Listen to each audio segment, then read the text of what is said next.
Hello, this is Kelly with Xima Software. In this tutorial, you will learn how to become eligible for media from the contact center. Although I'm logged into the contact center agent client, I am not eligible for voice calls or web chat from the skill groups just yet. First, I need to go off of D&D, which I am on by default. Simply select the On D&D slider to put it into the ready position. Up next, I will need to select the skills that I am participating in.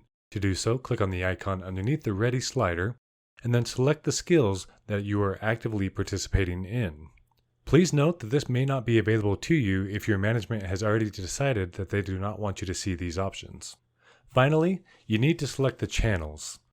In the top left-hand corner, you have the phone icon to accept voice calls and the chat icon to accept web chat. Simply select the appropriate icon for the channel that you are currently going to support. Now that you have taken these steps, you will receive voice calls or web chat from the skill groups.